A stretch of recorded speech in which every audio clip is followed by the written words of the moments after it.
Okay, we're back one more time. Couple of tips here.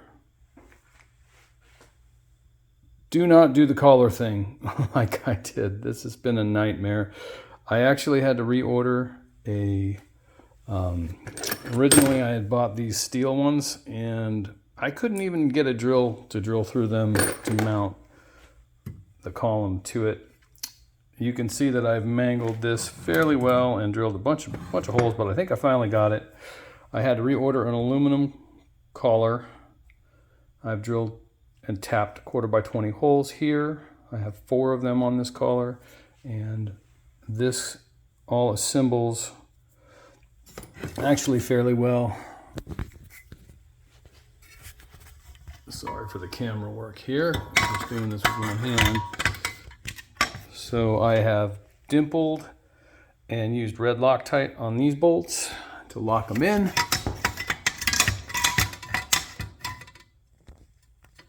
Let's see what we can do here.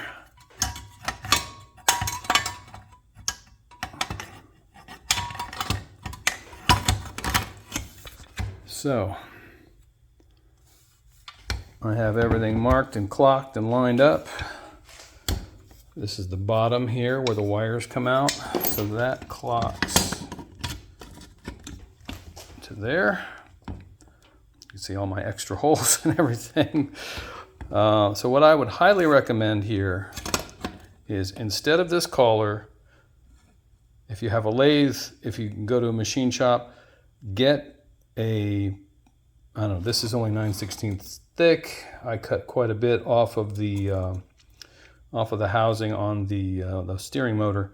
I would say have somebody machine you the proper size to fit in the diameter, in the inside diameter of the steering column tube without having to booger it up like I have. That way, when you install everything, you can get it clocked, you can get it straight, you can get the steering tube, if you can see up in there, the steering joints and tubes can all be straight, and then you don't have to spend as much time as I have. I mean, you can get it to work, but it's a pain in the butt. So I've got everything lined up. I've got screw holes. I've got the battery, or the bearing, and you got to make sure also that you can get this clip in. There is a retaining clip that holds all this together. So to recap, get a aluminum collar so you can actually drill it and tap it.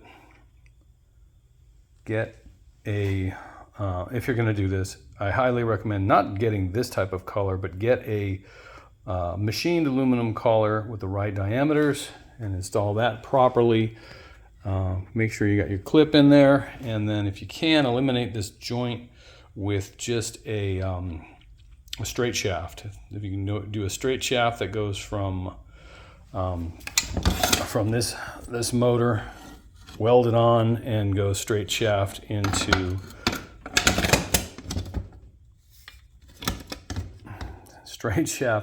the steering shaft, and that will save you a lot of difficulty and trouble.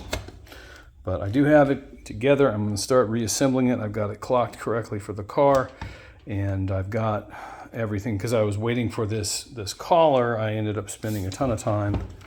I can show you what I've done in the car itself.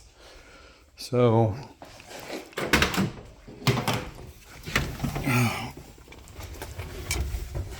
I have mounted the motor. I have also got the kit to give me a bit of adjustment. So there is a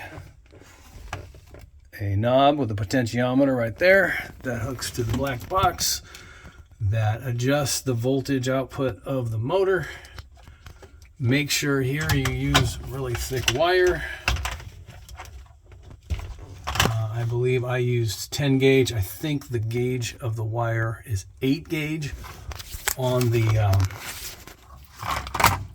out of the motor itself. So I went from 8 gauge to 10 gauge. That goes out to the battery itself. There is a voltage or a relay built in to the box.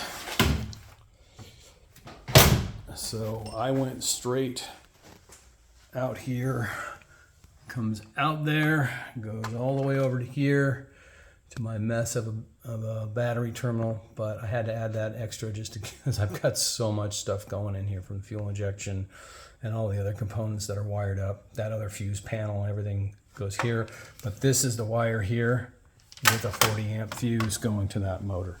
So I've got it, I'm close. I'll tune you guys back out for now, and I'll come back when it's actually operational.